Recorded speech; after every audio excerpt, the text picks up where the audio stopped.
Drop top on a Wednesday, sunroof with the hot top. Talk cheap while you in state, hard life when your heart knocks. Every day is a sin day, always had the bad thoughts. Yeah, drop top on a Wednesday, hey, KQ on a Wednesday. Is it time for change or have the times been changed? Everything I see is so wild. Hello, welcome listeners to the Highly Dotted Podcast. I'm your host, KQ Dog, and this is episode 142. Ha, ha, ha. Back again for another episode on this lovely morning, night, whenever you're listening. Yeah, man, back again for another episode. Shout out to the Spotify listeners, the Apple Podcasts listeners, the YouTube listeners, the people who just tap into your boy, to just check in on what he doing. Heard me last time, want to hear me again. What am I going to talk about? Because I'm always full of topics. Haha. Last episode, I had the pleasure of having a good voice, Devin from Spectrum, on the podcast, man. It was good to talk. We talked about having him on the podcast. Like I said before, it was like a very planned but spontaneous. So it was great that he came when he came for the second half of the 141. And yeah, man, we got to talking, got to really chatting it up about, things that I always talk about, music and life and love and all that good stuff. So check that out. Check out the whole episode, of course, but second half of the episode, definitely my man's Devin's on there talking and we chopping it up. Go check out his podcast, The Cancel Podcast, also on Spotify. Check him out. Follow him, dev.704 on Instagram. Yes, go check him out and check out his podcast, man. Get on his ass and text him and DM him to tell him to start dropping episodes like the one that he has with me. That'll be episode 6. Hopefully he drops that the day he says he is, and he continues to drop more episodes so you can see and hear his podcast journey. I'm sorry, you can hear his podcast journey because, yeah, man, he has a long way to go, but I think he has a lot of content to share with y'all. And yeah, man, rock on, Devin. Today, I'm tired, man. Honestly, shout out to the job, man. They make you earn your dollars. I tell you that. Make you earn your dollar every single penny. I also have some conversations about the Hornets because they are looking good, man. We are going to talk about the Hornets. We're going to talk about the world. We're going to talk about music. We're going to talk about music that I was at, concerts. We have a whole list of topics from just being in good old Charlotte and what I'm doing to what's going on in the world and how we're looking as a country. Yes. So beginning first things first, we will talk on the word of the week. The word of the day. I think it's going to be the word of the day now because that's just where it's at. So the word of the day is icon. An icon is a noun. ICON. It is a noun. It is an image, a picture, likeness, or representation. An enduring symbol. A person who is the object of devotion or attention. In the computer world, a graphical image or symbol on a screen that represents an underlying file or program. That is also an icon. So, yeah, man, let's use it in a sentence. Grilled cheese sandwich, updating an American icon. A grilled cheese sandwich is an ode to childhood, a pursuit's dream, and an art. We're going to use another sentence. I'm tired of these damn old yeller 2002 sentences talking ish about my own damn life. But yeah, man, let's get an icon in a sentence that is much more relatable to the people, Icon. The Statue of Liberty has become an American cultural icon. The movie star has become a cultural icon. Dinosaurs are cultural icons representing extinction and grandiose size. He is considered an icon in the fashion industry. I'm done with icon. You get the point. All right, we're done with that. Maybe when Whitley comes back and she starts picking the words, she'll have better segues. But the word is icon. Now, we are going to start from the soul outwardly. Look at me. But nah, we're gonna start with some music, man. Music is where I just, been having a ball the last couple episodes, really primarily talking about Cole because, it's one of my favorite artists, one of the top artists, blah, blah, blah. But there's other music that I listen to, other artists that I have peeped, other albums that I was in rotation this past couple days. To be completely fair with you, I have been rocking to some new artists or some new shit that y'all probably have not thought that I listen to or know that is out. So let me break it down to you. So if you guys listened to the last episode, Devin did bring up Brent Fiyaz, right? He brought up Brent Fiyaz' new album, Icon. I listened to that. I also listened to Baby Keem's new album. I also listened to Mozzy and ESTG's joint album. I know, crazy. Not even in a bad way, but yeah, crazy. Let's start from the top. Brent Fiyaz. Listening to Brent Fiyaz's new album, Icon. Haha, that's funny. Didn't even mean to do that. That is fire. But Brent Fiyaz's new album is called Icon. And I'm gonna be honest with you guys. I like this album better than his previous work from just how his style and what his style has been. The ladies, and this is where I don't care because this is for the ladies. Apparently, Brett is definitely not skinny Brett no more. He big Brett down. Brett Fires big Brett. You know what I'm saying? Man been in the gym. Man been eating good, good. Man is not what he was when he first entered this game. I will tell you that, and that's just me. The hair, he done cut his hair. He got the clean look now. Beard is, he's always had a beard. He's always had a facial hair look. But the man looks good and put together. There we go. To where the music is definitely matured. His image has definitely matured. And I'm not a Brent Fiyaz fan. Shout out to all the Brent Fiyaz listeners out there who's listened to this album and is glad that I'm giving Brent Fiyaz attention because y'all tired of me talking about J. Cole for 2 weeks. So I get it. But Brent Fiyaz, man, definitely had again, I'm sorry. I'm not going to break down Brent Fiyaz' album like you would want me to, but at the same time, I didn't really do that for J. Cole's album either. I was just talking about J. Cole as an overall artist. That's kind of what I do unless I talk to somebody and, we go song by song. I'm not going to do song by song, but I will tell you the songs that I have on this album. I have 5. Out of 10, I have 5. I have Wrong Faces. I have Strangers. I have World Is Yours. I have Four Seasons. And I have Vanilla Sky. To me, with those 5 tracks, you definitely get a sense of, after the intro, of course, the white noise intro. Wrong Faces where he gets busy. He gets busy, and I love that vintage Brent Fiyaz feel when it's a very minimalistic beat, but he's definitely just harmonizing himself all over the song, right? I enjoy artists who do that. Singers do it all the time. Obviously, that's what a singer does. But for me, for Brett, his style, I think it's a very similar-esque type of style with other artists that I like. Not necessarily similar in comparison, but just the sound, the vibe, the dark grunginess, but still explosive with their talent and the way they approach the beat. So yeah, Wrong Faces was definitely a one for me.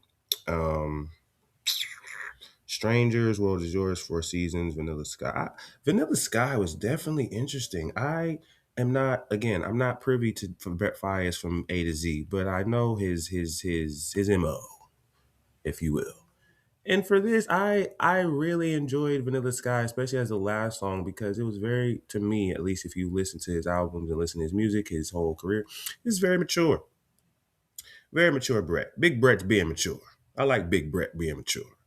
Now, there's a lot of love on this album that he usually does, but it's not all me, you know. Half. Let's cut it in half. I took 5, you know. So that's where I was with Brett. Go check it out. It's a good listen. It's a good listen. You know, I definitely like to shout out other artists that are doing their thing and making sure they're being notarized. Not necessarily Brett Fiyaz needs the Highly Outed podcast to promote them, but I'm just saying I did listen to it. It was a good listen. It was a good listen. Next artist, Baby Keem. I think I think Devin brought Baby Keem up too. I listened to Casino.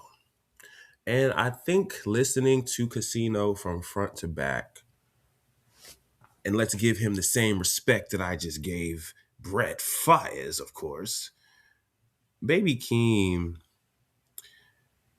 the new album Casino, out of, let's see, 1, 2, 3, 4, 5, 6, 7. 7 out of 11. 7 out of 11. And Good Flirts. That's a banger, man. Good Flirts. What? Are you joking right now? Listen, y'all. Listen. And I don't know if I'm going to really keep these snippets in here with the music. That's why there is a pause. But at the end of the day, man, you got to love growth. You got to love growth. I think the most impactful song, I think there's 2 songs that is the most impactful on this album to me. 3 songs. 3 songs, actually. It is I Am Not a Lyricist, Highway 95 Part 2, and No Blame. I think No Blame was really a very powerful, especially speaking to his mother and just breaking down all of the tea. You know what I'm saying? The backstory. He did that throughout the whole album. But No Blame is where he really brought it home. And I'm really loving how, just for me, listening to Brett and then listening to Keem, how you start and then how you finish, man. Just, you know, the overall message behind it. It seems to me, just from as far as Baby Keem, that he's definitely honing in on his artistry. And I think from a listener standpoint, he's really, I'm going to say Baby Keem is starting to create his own lane. He is creating his own lane, of course, but you can't help but not hear certain remnants of Kendrick, especially his most recent stuff and how he came with this new energy of his new album, and just his whole everything, his whole vocal range these days have emulated Kendrick. Or you could say Kendrick has definitely been around Keem a lot, to where he's stretched out his vocal range to be more of Baby Keem. And Baby Keem is naturally like this, right? And that could really be what it is, right? And everybody's like, yes. And I'm like, okay, cool, I can get down with that, right? But I enjoy it. I enjoy the songs that I have. I enjoy the songs that he is not being hyperactive. I enjoy the songs where he's calmed down and he's really speaking.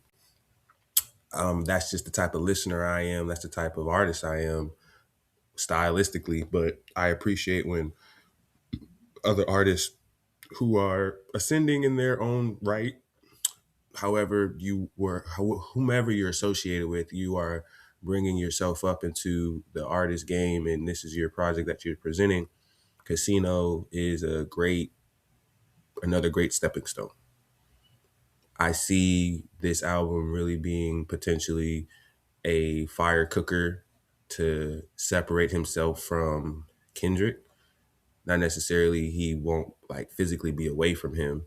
I also see that this album is under PG Lang, so he's definitely not leaving or not around Kendrick. He's definitely around Kendrick, but it just seems like he's now starting to, you know, get his own bearings into what he is trying to go for. I hear that in this album, and I am interested to see the rollout and all of the things that come with this.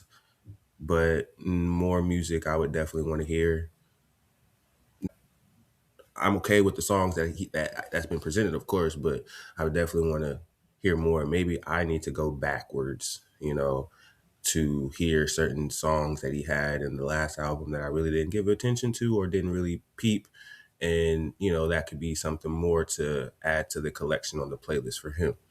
So, I like that as well. Like for Brett, I follow his career a little bit more straightforward. I know I have songs from his previous albums. I know his songs. I know what he's about. Baby Keem in terms of the singles that he's had when he first came out with Kendrick, and then him having his first album, and just how he was very explosive because of the way he started, with Kendrick, and Kendrick was Kendrick. So, it's fine. But now he's starting to separate himself, take his training wheels off, and really start running his own way as an artist. So I can respect that. I like that. I actually have 2 more albums, but ESTG. So here's the thing about the ESTG and the Mozzy project. Not a chance in hell. I was just on my radio, Apple Radio. Sometimes I just let a song that I like on my playlist, and instead of looping it in the playlist, it just goes with songs that are related to that. I do that. None Like Me. I don't even think that was the song that came on. I think it was another song that came on. But when I listened to the album, and when I'm gonna be honest with you, I just need one. I just need one. If you give me 2, ooh, if you give me 2, boy. But I just need one. I just need one good one. And None Like Me is, to me. So and for my OG listeners, to the fam. What? Yes, Kim New. Yes. Shout out to my environments. Shout out to Greensboro. Shout out to Aggie Bride. But no, man, I can appreciate the streets. I appreciate street music as much as I have had topics of artists, particularly, and we get into that bag. Listen, if you want to get on this podcast with me and debate about why I shouldn't like street music, then we can argue that all day. And I don't think that's the point. But I think the point was Mozzy is an artist and I'm more familiar with than ESTG. I know ESTG more from a popularity standpoint, but I know Mozzy musically better. Like I know his music or his catalog or his affiliation better than ESTG. So when I heard them together, I was like, to the streets, maybe even to the streets. This is an interesting collaboration. But to me, I was like, Mozzy and ESTG? I'm gonna tap in. I'm gonna tap in. Yeah, I'm gonna tap in. And I got one. I think I got 2, honestly, but I can't, I gotta run it back. But None Like Me was definitely a song that I was enjoying when I was bumping that in the car. No doubt. And just for the last bonus round of albums that I was listening to, and I really, this one was a curveball, but it's definitely more my style, believe it or not. I mean, it's a lot more my style. But Spiral Staircases, the Larry June Currency and the Alchemist album. Alchemist, Larry June, Currency, just those 3 individually, what they do and how they're viewed in the game is already rap. Your favorite rapper's favorite rapper. Alchemist is a producer's favorite producer. You know what I'm saying? Like these are legends. Legends. Currency and Alchemist alone, they've made plenty of music together. That's what they're known for. And they make smooth, swaggy beats, swaggy flows.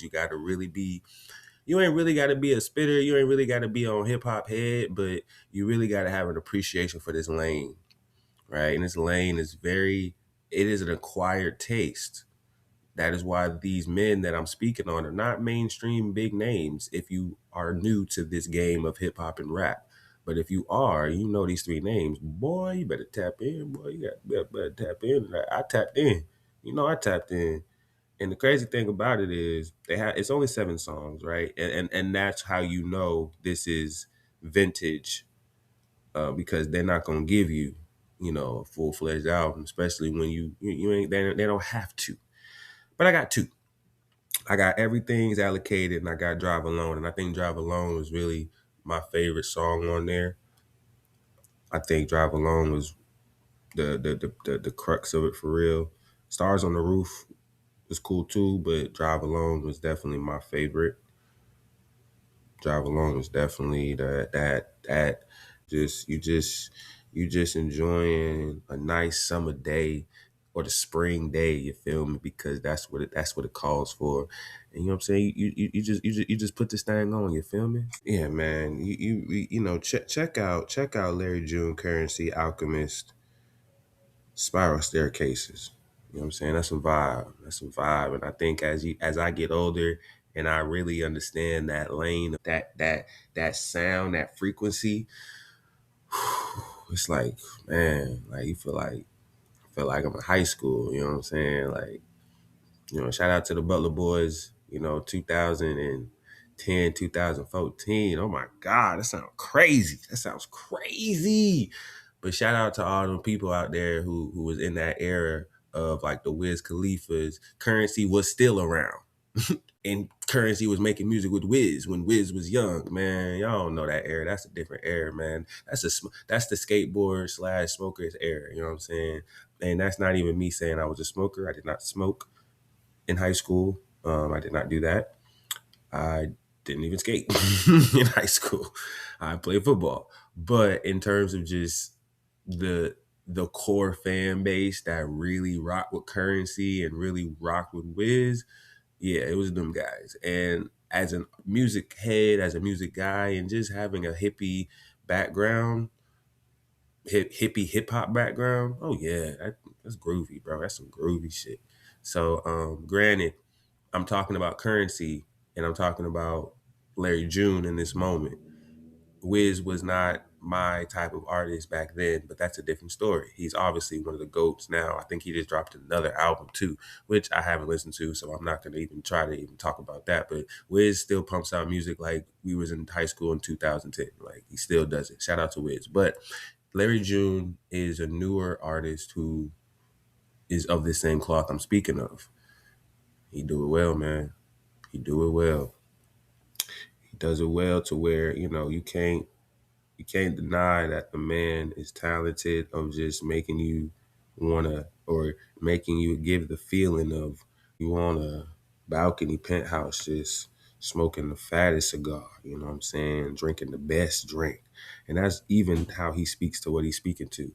Man's from San Francisco, from the Bay, man. So, being from the Bay, leaning into your surroundings, like I said, he definitely embodies San Francisco. He definitely represents the Bay, or the way that he represents the Bay in terms of just how he sounds, and people listen to him and like, oh, this is what the Bay sound like? Yeah, this is what the Bay sound like, bro. You know what I'm saying? That's what the Bay sound like. So shout out to Larry June getting down with Currency and getting down with Alchemist, but they get down anyway. It's just the latest thing. So just something to press play on, man. Something to press play on. A couple songs, a couple albums from all different genres. I'm very well rounded. I listen to all different types. I would have gave you a dance hall African embodied album, but I didn't look into that too deep. So, but no, man, a wide selection of things, man. So definitely check that out, and you know, get some new songs in that playlist, man. Get some different vibes for you. So we're also going to keep moving into music. And this is where I get a little bit less happy, hunky dory. This is where I get a little bit. Hold on.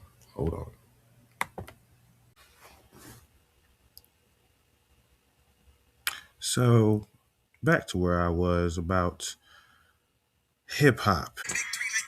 We've had complex music put out a billboard that says hip hop needs new leaders.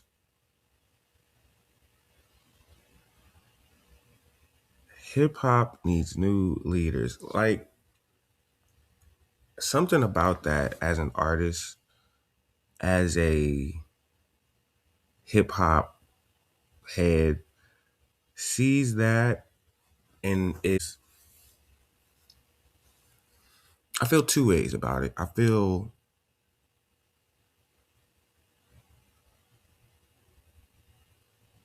I don't know. It's a weird stance, right? Like, you don't look for the hip hop leaders. You don't look for them. They come up. They step up. They naturally just are.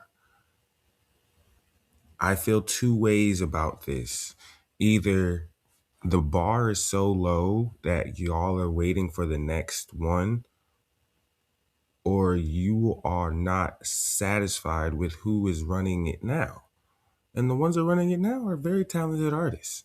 Like, keep it in perspective, guys. These artists, if you're talking about music, are still relatively young in their careers.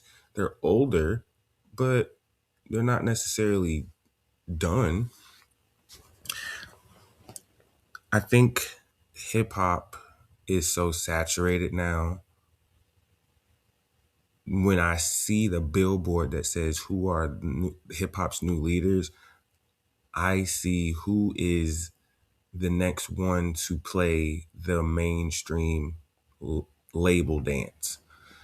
When I see who are the next hip hop leaders, is we need more artists to sign deals, because none of y'all are signing deals. Y'all are doing your own thing, which is more beneficial to the artist, but it definitely, from a mainstream standpoint, and this is just because I'm playing devil's advocate, it hurts the fans because they don't have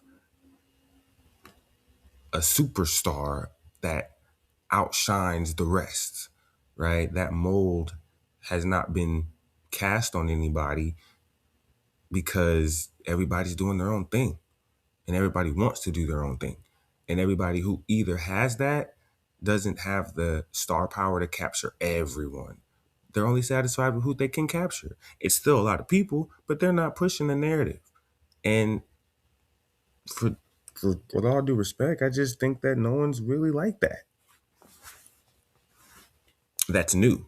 Like, there are a lot of artists who are out and who could definitely, if the mainstream machine were to uplift any artist right now, they could definitely look like the leader of the hip hop world. It's just they rather find someone new.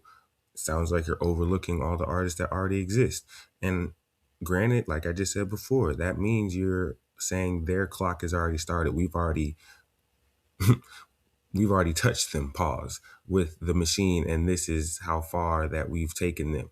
Who else is who else is willing to have that emulation of Kendrick, Cole, or Drake, where as soon as you touch the pad and you lift off. And you are not coming down as fast as you came up like a star and crashing down.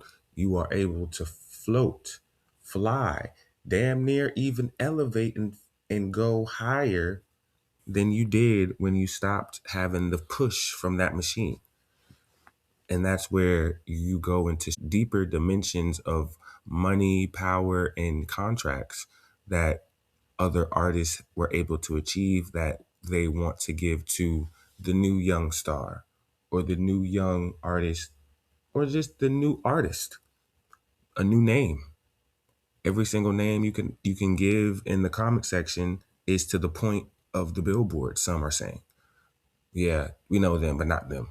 Someone else, someone else, someone else you haven't heard, someone that probably doesn't even exist yet. And this is so funny because I had this conversation with my boy Pat and Fable many times. Shout out to the Pastor Ox podcast, man. Those shout out to them boys, man. But nah, in college, man, I would have this conversation all the time where there would be a time where the people are gonna ask for someone to take over this thing. And I always said the leaders of that, or that person, or those people that they're asking for, has not came yet. And even at the time I said that, which was almost 10 years ago, didn't come yet. And even the people that have came to then to now, seeing this billboard, still aren't them. So who is it? And I always said, it's KQ, dog. He just gotta stop playing. Yeah, I definitely turned this into a egotistical, narcissist take. Yes, the hip hop needs me to step in. I need to step in. I need to turn up. I need to get involved. You know what I'm saying? I need to definitely start flexing my music muscles into the city and start making some noise. Making some noise to where all the music that I have created up until this point is undeniable. Ridiculous. No one could even touch. You know what I'm saying? Shout out to all the producers that I've came across that have these so 5-star S-rank beats that I'm able to write these fire flows on. And I need to really push out. I know I talked about the album, which is still on the way, but I have definitely had a shift in how I need to go about releasing my music, because the way that I have been doing it in the past has not been working. And maybe sometimes, and I need to just accept this, that it worked for that. It's not going to work for this. I've released music in the past, and I can't remember how I went about recording it song by song, song by song. All I can remember now is just the process of me rapping them, and then the final track list of how I wanted it to sound.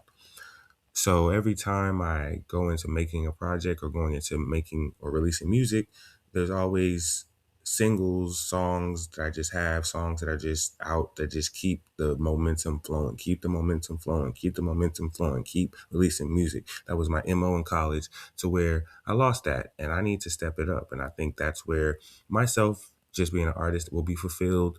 The listeners and the people that I've acquired over the last year or so, just not even talking about music, but just, sharing the old music, who fuck with the old music, need to bring them new music. It's a duty. That was something that I really felt as an artist. Like, I stand on saying, I'm KQ, I am an artist. That is something that I stand on as an identity. So if that's something that it is, then you are lacking in your purpose, which is releasing music. So yes, man, music will be released very soon. Not from the album, but just music, just music. So y'all can just know that I'm not just some dead, stagnant artist. Facts. But the new hip hop leaders take, and the people who say what they have to say in terms of the names that have already existed, I have no comment on the names that have been thrown out there. But sometimes I think these topics remind me that I'm an artist first, podcaster second. And if you're an artist, you're still an underground aspiring artist, so to speak, and you see this billboard, we all feel something. And I think we all know what it is, and we all know it means get to work. Get to work. Because it seems like there's an opportunity, not for the label, but just a space. A space. I definitely remember saying this literally in college. I remember saying this to Pat. I remember saying this to Fable. I said the only way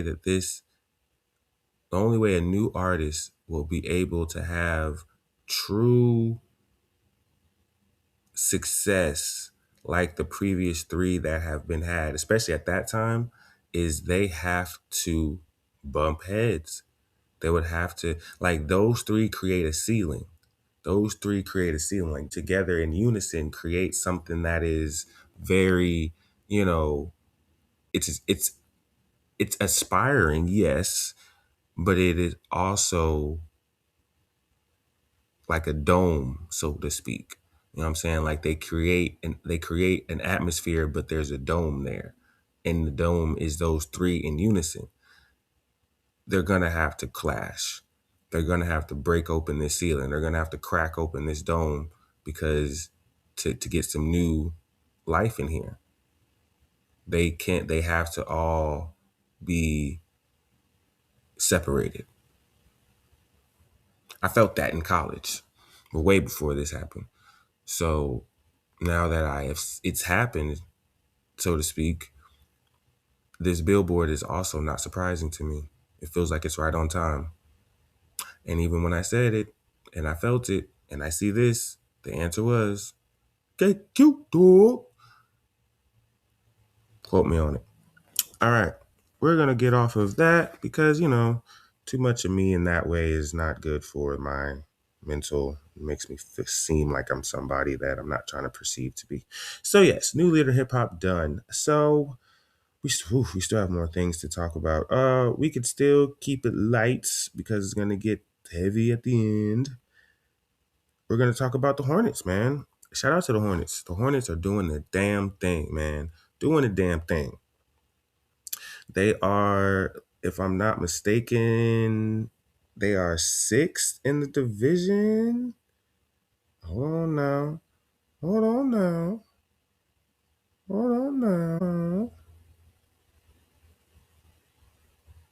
We are 9th in the division, which means we are in the play-ins. We are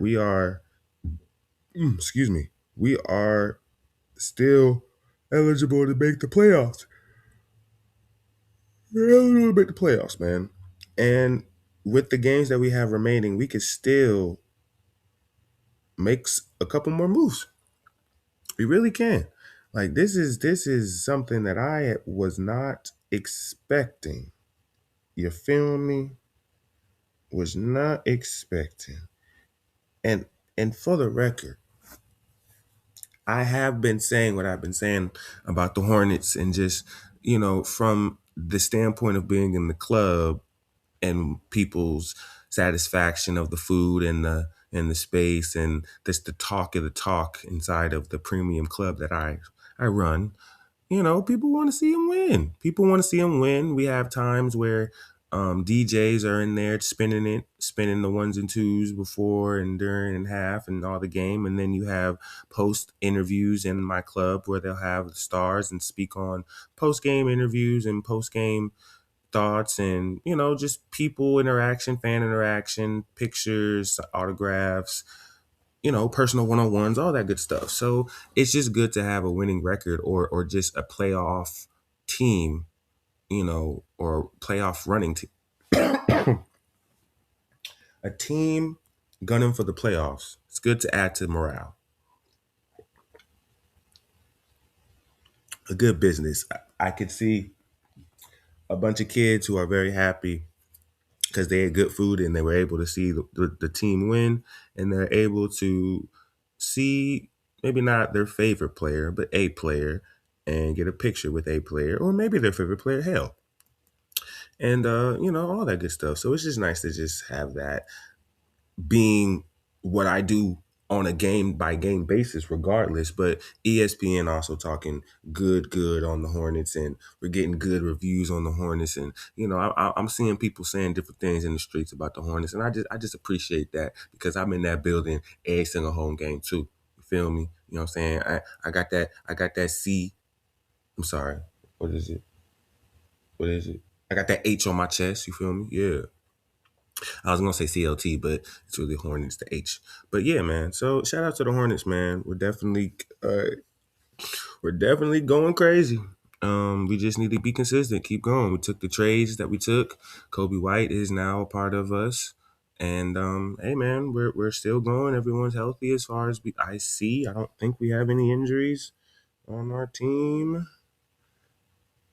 But regardless of the fact, you know what I'm saying, everybody's really gelling together.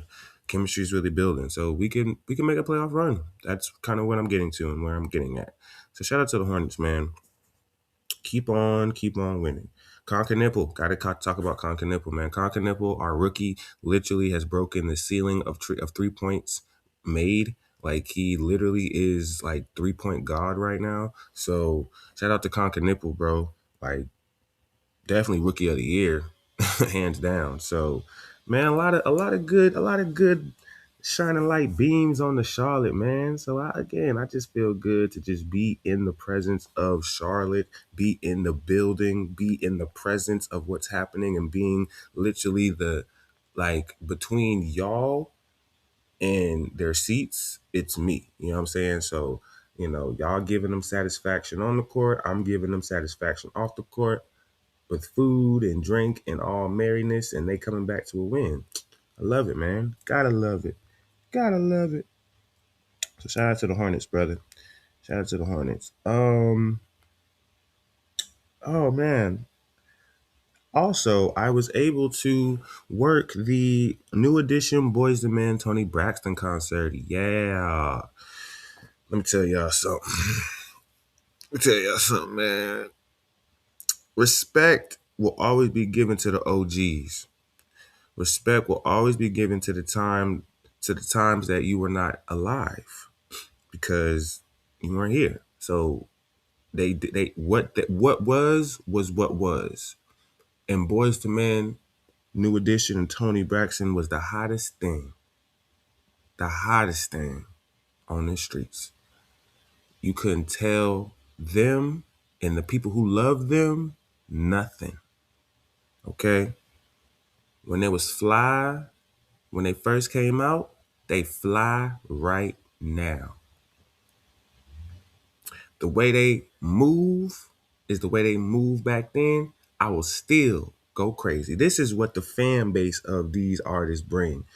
And let me tell y'all something, respectively. That was about 30 years ago. That was about 40 years ago. Oh my goodness. Oh my gosh. Oh my goodness. That was about 40 years ago.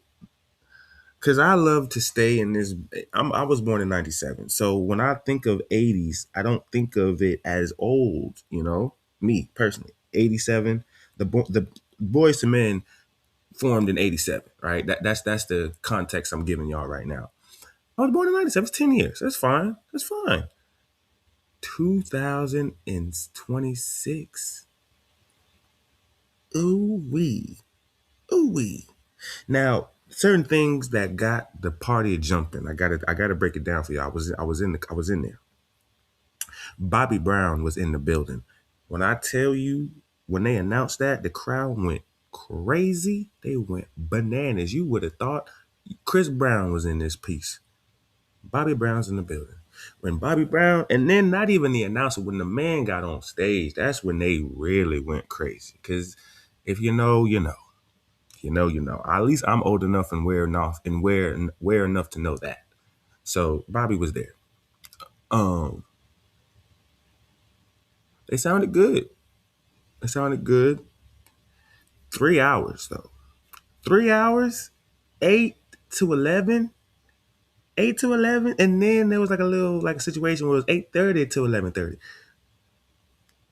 Y'all sounded good. Y'all brought a great crowd. Y'all was doing the damn thing. Y'all sounded amazing. Y'all was in harmony. Y'all was two-stepping and move-stepping.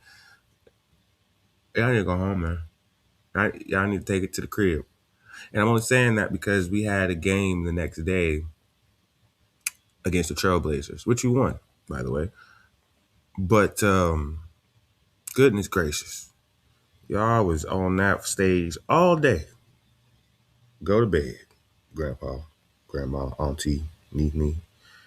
And I also love the younger, because I also could tell like there were some younger people at the event who was with their niece, with their auntie or with their great aunt or with their grandma because they love Boyz II Men too. They grew up on Boyz II Men, so I love Boyz II Men too. I love them because you love them and they look sexy because they look sexy, but I'm literally 25. I'm sorry. Anyway, yeah, there was some of that. So I don't even know the point of me even bringing that up was. Anyways, yeah, Boyz II Men, Toni Braxton was good. They all was good. They sounded good. They need to go home. And there was also HBCU, I guess HBCU night or a theme HBCU for the our last day of Black History Month against the Trailblazers. So I was out there with my A&T scarf, you know what I'm saying, repping the Aggie Pride. I definitely had some love. Yes, we had some love, but we got some haters, you know what I'm saying? Everybody hating on A&T, and I'm so sick of my hating ass crew. You know what I'm saying? Yeah, I'm gonna talk that ish. Yeah. I love you, Brittany. I love you to death. But Brittany is a Winston-Salem alumni. And we love Winston-Salem, but she don't love A&T. So that's what all I'm going to say. She ain't got no love for us. I got love for her, but she ain't got no love for us. Also, shout out Najee and K3. Fuck both of y'all, because y'all don't respect me when it comes to just being a good old respectful act. You want to throw around your horns, your Johnson C. Smith Golden Bulls, and just want to be disrespectful. That's the problem with y'all. We just coexist. All we do is breathe, and y'all have something to say. It's just ridiculous. But I will say this, and this was a funny joke. The funniest joke I heard that day. Shout out to James.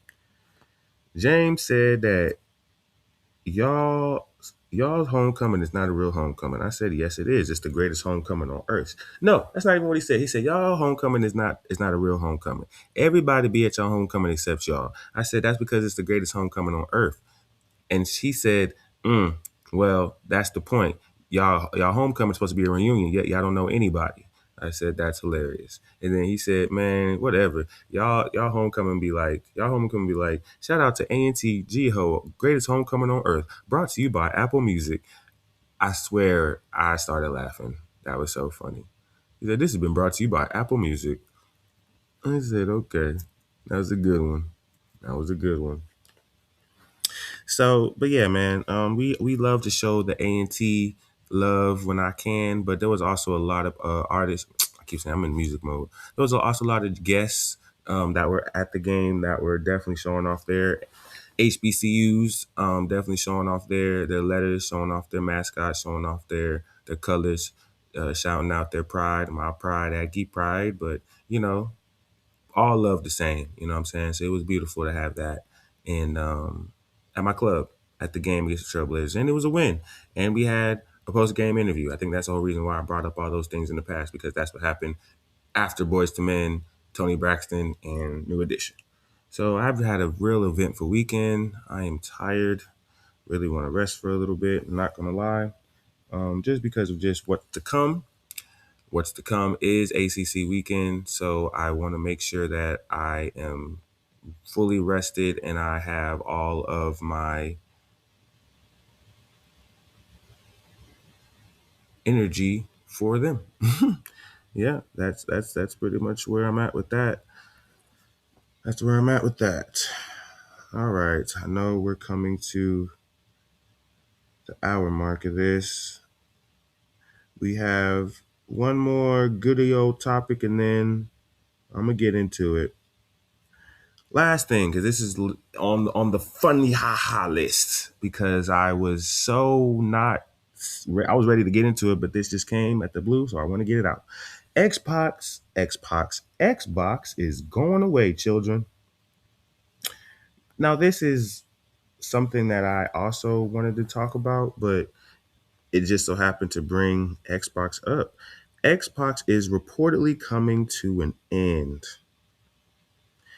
Xbox co-writer Seamus Blackley claims Microsoft is quietly phasing out its gaming business amid its aggressive AI push, a sign that traditional console gaming may be no longer a priority.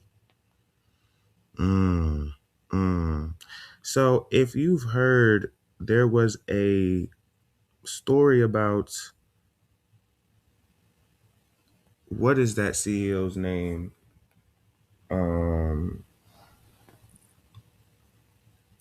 Jack Dorsey. Yeah, Jack Dorsey. Jack Dorsey just fired half of his staff because AI told him so. And he's basically on the trend of saying, hey, this is what it's going to be because AI is about to take it over now. It's over now. Shit's over now. Fintech company block lays 5,000 of its 10,000 off, citing gains from AI. But yeah, he definitely blocked off 40% of his staff for an AI remake. And seems like Xbox is right with him. Microsoft. At least Microsoft Xbox is, as far as concerned. Microsoft is going to continue to be a company, but they are definitely letting go of the gaming part because they're saying, we're computers at the end of the day. So computers need to go to computer stuff, not gamings. And the PC game is killing Xbox more than Sony anyway. Sony primarily is for the games, right? And this is why, again, I stand with Sony. I've always been a Sony fan, Sony man since inception because they make games. Now we can say better games, and I'm not going to get petty, but we're here for the gaming experience. We're here for the gaming experience. We're here to make better games and make you love the games that we play, not try to compete with you and make better graphics and blah, blah, blah. That's why Xbox is blah, blah, blah. Since I send flowers to your grave when I come around. But PlayStation for the win, baby. Sorry, lovely. And even if we did let go of PlayStation, like maybe like employees and did an AI remake, say, yeah, at least AI make better games. Shit. Sorry, that was rude. I don't want to think that anyone thinks that I don't care about people losing their job. That's a horrible situation. But as if you are in this tech world and you are in this department, you know that this was going to come. This was coming. So you should have made your preparations. But I know it is a sucky thing to have taken away from you because of what you love genuinely. If you love tech, you love computers, you love software, you love coding, you love those things that come with, being in the tech world, then I guess you need to stop being the computer and the person who runs the computer. Well, never mind. That's actually not true because AI is going to start doing that too. So, yeah, the tech world is just going to be taken over by the old machine. Find another department that's not going to be taken over by AI anytime soon or at all. Yeah. Yeah.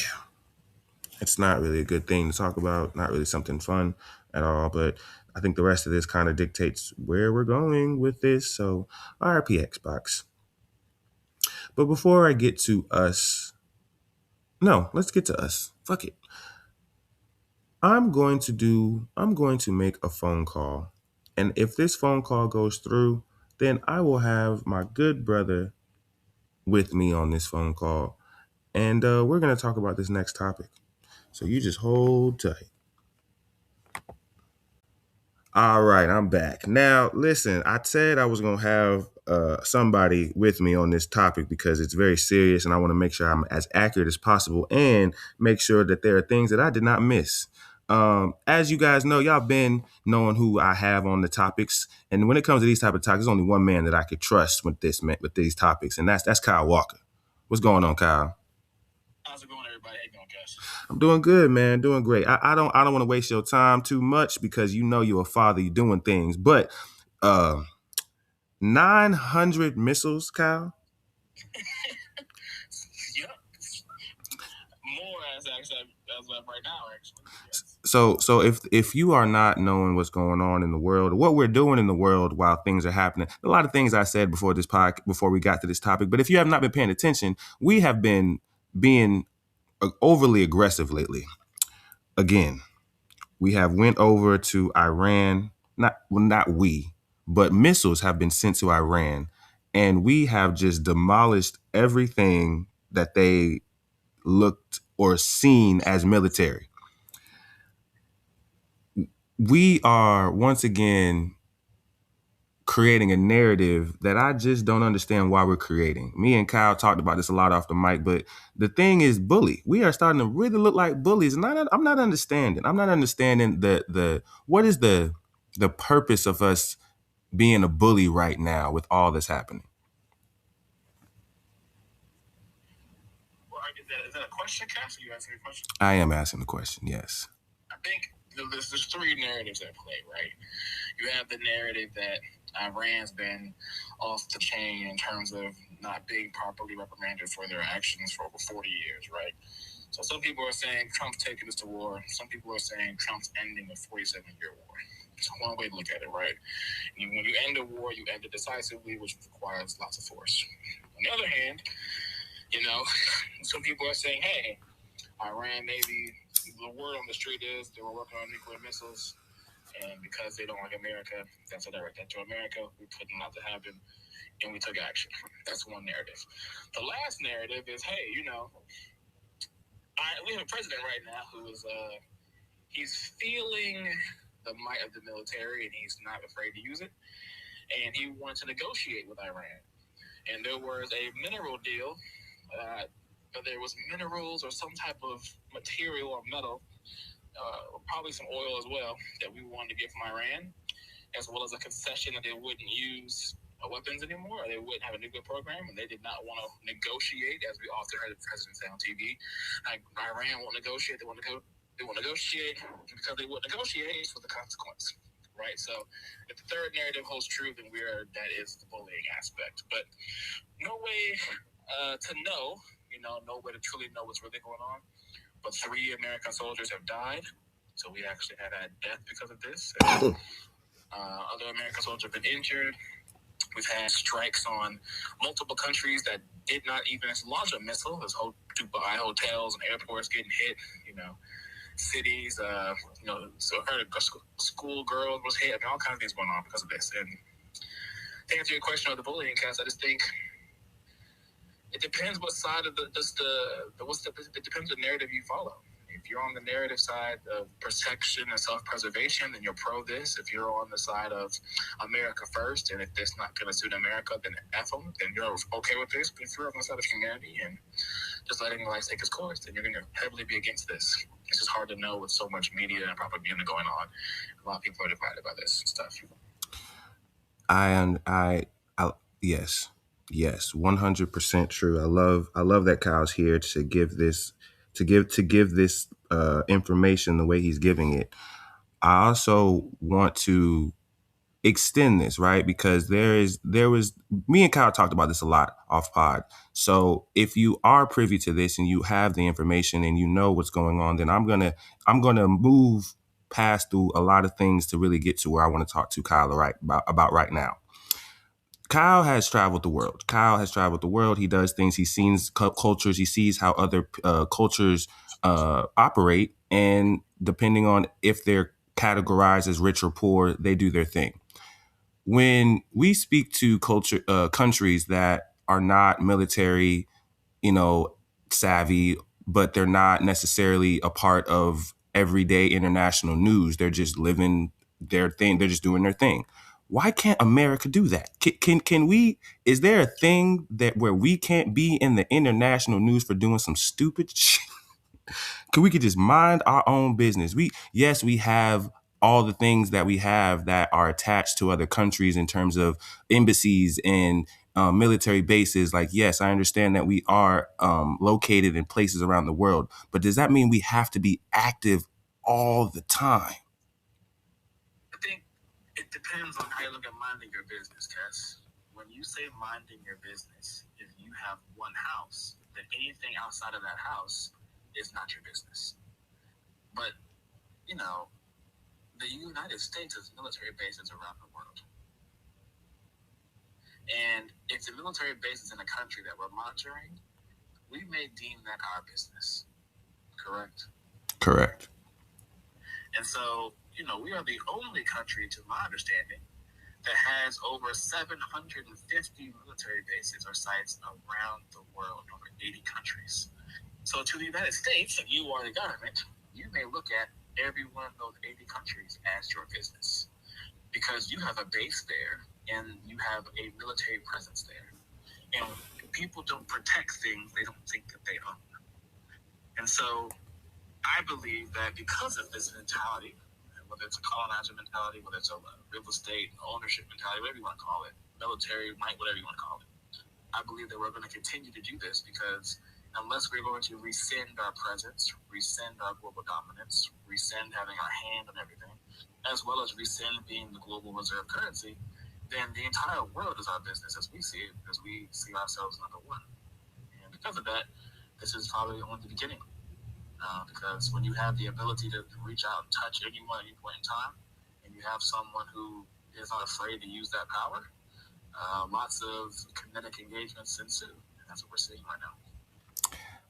With him saying that, what just came to my mind was, you die a hero or live long enough to become the villain. Not necessarily the presidency and who we have, but just the longevity of your presence on the world. What we've done for the world historically, you either die the hero or you live long enough to become the villain. And we and I'm just thinking, like, throughout history, how we've played our part in the world and who we've been and what side we've been on to represent the heroes or villain narrative. we have dominated so much as a hero that now we are looking like the villain. And oh wow, that's very interesting. I would have never had that thought process without him saying it like that. Without you saying it like that, Kyle. Wow. Well, I think you have to also keep in mind too, like as an American, you would say historically we've been the hero, but that's because they paint us that way. In every single movie you've watched, the American has been the good guy and the Russian has been the bad guy, right? In every single movie you've watched, we're always saving the less fortunate, right? But in the real world, I don't think we necessarily are the hero. And I think it's easier for us to warrant putting military bases all over the place, and it's easier for us to warrant forcing everyone to use the US dollar, and it's easy for us to warrant putting tariffs on countries when we feel like it, how we feel like it, if they disagree with things that we say, because we have the moral high ground for the rest of the world. But in actuality, right, I don't think that's true. And I think, you know, in every empire since the beginning of time has arisen and fallen. And every empire that's fallen has fallen because they got too big. They couldn't sustain what they accumulated. And if you can't sustain it, you can't protect it, other people begin to impede on that. And so right now, I think that America's in a transition period. We know we are 37 trillion in debt. We understand that at home, life is not that great, right? Every state, I would say, is not being ran efficiently. People aren't happy. Healthcare is extremely expensive. Education is on the decline. And so, because we're not able to maintain what's happening at home, when we get into these kinetic wars and we spend over $1 billion in one day on missiles, and we do all these things, it has ripples not just globally but back at home. And I think because division at home is greater than it's ever been before, I think these putting our hand in other people's businesses is more risky, because hypothetically, if you have the number one military in the world, the only way to lose is to be attacked from within. And I think right now we're weakest from within. And so a hero cannot be divided, right? A hero cannot have an identity crisis, right? A hero has to stand firm and mean something and stand on what it values and its morals. And right now, I don't think anyone would see America as a moral leader of the globe. I think, if anything, we're seen as one of the most poisonous cultures in the world. So, you know, I think this question, this topic we're talking about is interesting because, on the short hand, historically, yes, we've been said that we are the hero, but I think now, as more media gets out, there's more access to information, I think that viewpoint, even from the inside, is shifting. I don't think this is going to continue for much, much longer.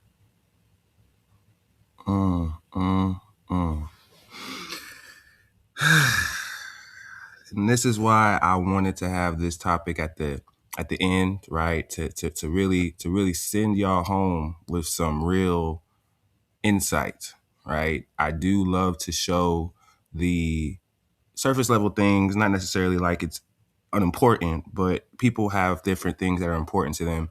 I find all these things important. And I think in terms of importance, this was really the bottom half, if not the last topic of the pod, to really, understand where we stand as a country. And I Kyle, my brother, we talk all the time. So these conversations are very often, right? These heavy-handed conversations and narratives are very common between us for the podcast, this is very new, very, you come very once a million. The last time you came, we was definitely talking about, looked at number one, zone one. That was a great episode. So a lot of time has passed since then, but when it comes to these things that are happening, regardless of all the other things that are happening that are more important, I know that this is very needed to be shown and shared to the rest of my listeners. Oh, fantastic. I'm happy to have a conversation, man. I think it's important not just to talk about this, but to make sure that, if there are sentiments that we can have other people on call and learn from them as well, it's important that we all talk. I think the way America loses is that we stop talking to one another. I think if we just listen to the propaganda and we believe everything we hear without actually having conversations with real people, I think it's very easy to get siloed and to feel division and to feel lost. So I think conversations and platforms that allow conversation to talk about what's going on inside this world and outside this country are important. So thank you for having that. Indeed, man. No doubt. No doubt. I don't even know if I know the world, but you on a different ground, my brother. You a father now, brother. This is true. Last time, you was on the podcast talking, you recently were married. You just recently put the ring on. So since now, so much time has happened, but now you're in that next step, man. So just a quick summary, just for my young boys who will be listening to this podcast. Can you talk about what has been your life since you got married to having your son and moving on since that? Yeah, absolutely. I think it's quite the life change, man. It's quite the life change. I think having a kid, whether you're married or not, if you're involved in the child's life and you're trying to create a stable environment for your family, it's a life change. Financially, mainly with your time, the way you think, the way you see the world, the things you care about. It's a huge change, huge shift. And then you have in-laws. You have to care about medical care. And the list goes on, right? But I think as a married man, your marriage changes. And so when you're dating, right, life is one way. And for me, I'll speak for myself. I know maybe different for other people, but for me, when I got engaged and started getting very serious about what marriage could look like, the relationship shifted. We got married. It was a good 2 to 3 years, and I had a child. And I feel like this newest phase of our marriage is the most unlike what it was when we were dating. And so if you look at the 7 years I've been with my lady now, the first 2 years of dating, another 2 years of being engaged, and then 3 years of being married. Now having a child going into this next year, it's been like 4 different relationships. And I think having to be selfless, having to kill the ego, having to understand that although you spend your entire day providing inside the house, oftentimes they feel like you get to come last. You're making sure everybody else is fed. You're making sure everybody else is good to go. It's rewarding. It's humbling. It's encouraging. It's motivation. But it's also requires patience. It requires more listening and speaking. It requires creating a community to help you in areas where you don't have the answer. It requires being honest when you're uncomfortable. It requires being firm and embracing that I would say if you are a selfish man, as I was in my single phase, don't get married and definitely don't have kids, because marriage is God's way of attacking selfishness, and having kids is God's way of attacking your time. So it's an ability to not just have the reflection looking at me all the time, but you to be very comfortable putting yourself last in order to have a fruitful family. So it's been a good change, but it's definitely a change, man. Well said, man. Well said. Take that to the bank, young men, young boys. Tired of y'all thinking that y'all can just be single forever. Y'all gonna have to think about being somebody someday. Damn it. Somebody to somebody. Somebody for somebody. You gotta be somebody for somebody one day. But nah, man, I appreciate you, Kyle, for coming on real quickly, man. I definitely wanted to hear what you had to say and your intake on that. That's something that I wanted talk about it. And when you have time, we could do a full-fledged episode. We definitely want to talk about everything, especially football coming back. And now you know my new stance. It's gonna be some different type of football conversations this fall. Listen, we're not even going to talk about that right now. We're going to leave that for that podcast episode. Yes, sir. Yes, sir. But no, man. I look forward to that. And don't forget, man, too, with all this war and stuff going on, pay attention to the flow of the money, man. Pay attention to the financial transactions that are taking place. You know, with Iran cutting off the Strait of Hormuz, oil prices are supposed to spike because people are already getting ready to invest in oil because the prices are going to go up. Like people, the common man can profit from this the same way these large corporations are. And at the same time, you know, if you pay attention to what's going on too, you can also hedge your families and protect your assets as the value of certain asset classes shifts because of war. So I know we're not going to talk about that right now, but you know, don't get so caught up in the headlines that you forget to read the information that matters. Because with every decision that you see on TV, there's 4 to 5 decisions being made behind closed doors that are going to impact finances. Man. So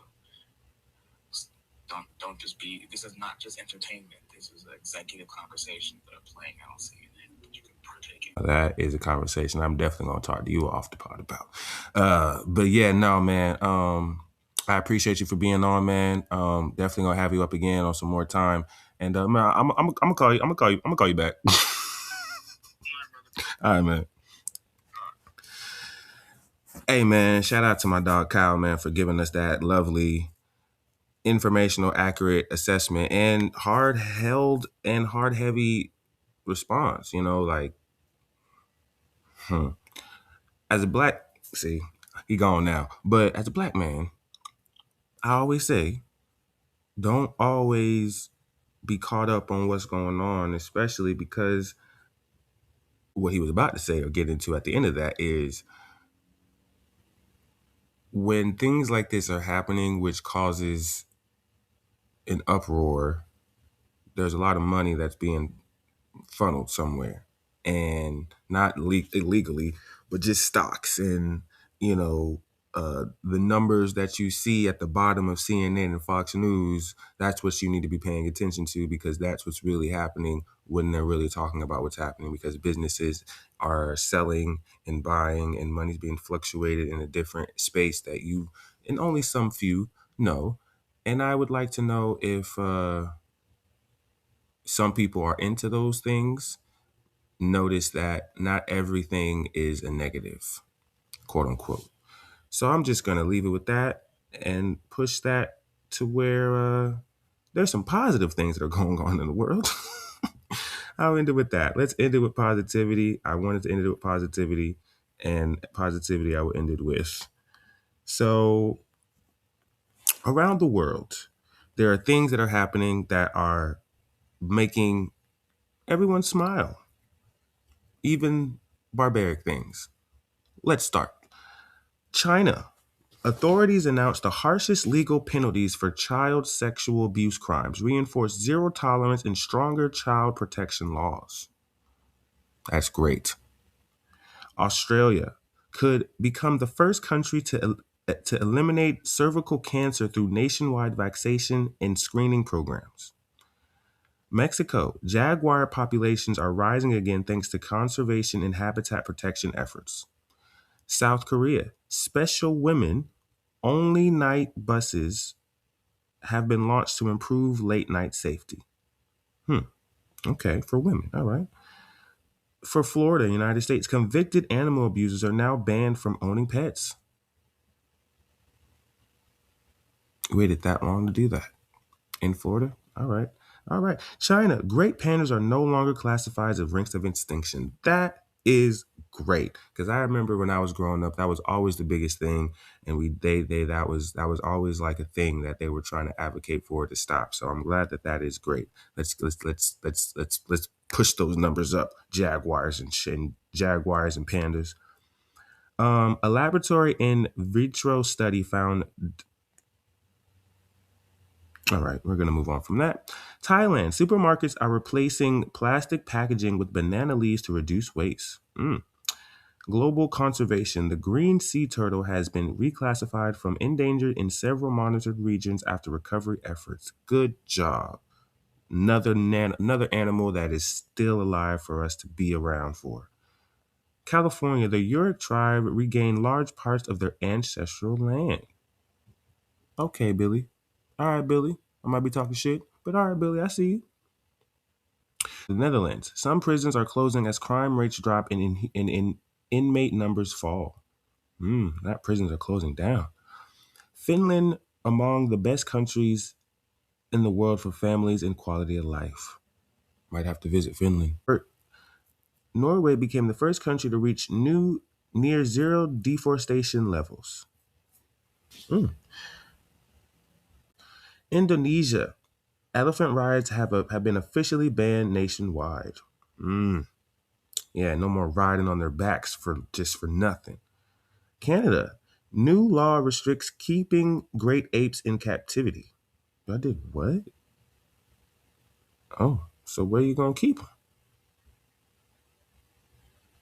Wait, where you gonna keep them?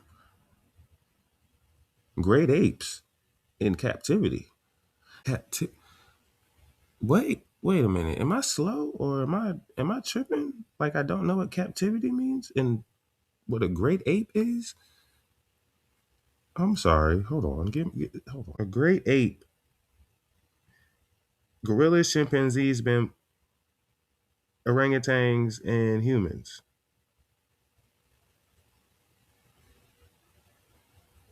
I'm sorry. Canada is phasing out the captivity of great apes, gorillas, chimpanzees, orangutans, and elephants through Bill S-15, which passed the Senate and moved to the House of Commons.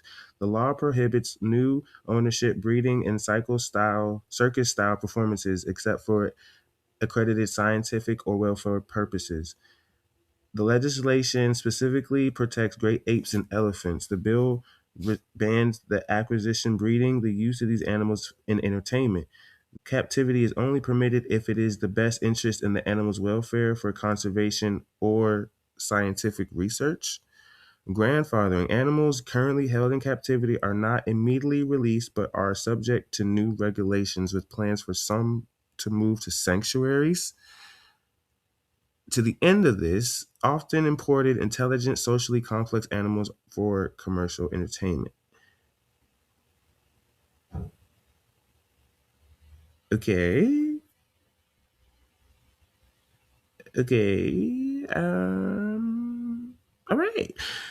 A lot of peace and love and happiness happening all around, man. Ooh-wee. I still am not off of what Kyle was talking about. But at the end of the day, man, we definitely have to make sure that we are being aware about what's going on. And sometimes the narrative is not always the truth. But then when you live in a world where the country that you live in dictates the world and that makes the truth, then, hey, you're the one this way or that way. That's an interesting type of way. That's an interesting way to look at it. There is no truth. It's a narrative. And whichever narrative you choose is the truth, because that's the world we live in, depending on how you look at it, depending on where you stand. Even in, I guess, I thought to close out this podcast, even with some of the things that I just named out, with these countries doing great things, and even America does great things, aside from what we're doing, nothing in this world is objective. Everything's subjective. I think the only thing objective is God. And that's the only thing that is. Everything else is literally subjective.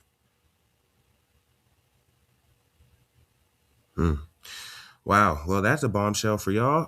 That'll be the end of episode 142. I am your host, KQ Dog. Keep y'all moving, keep y'all flowing. There's going to be a lot of stuff happening as we get closer to March Madness. Hopefully these topics and episodes stay consistent. But hey, man, this is KQ, episode 142. We out. Bye. Your hard knocks, yeah. Every day is a sin day. Always have the bad thoughts, yeah. Drop top on a Wednesday, hey. KQ on a Wednesday, hey. Drop top on a Wednesday. Sunroof with the hot top. Drop top. Talk cheap while you in state. Hard life on your hard knocks. Yeah. Every day is the same day, always had the bad thoughts. Yeah. Drop top on a Wednesday, hey, KQ on a Wednesday, yeah.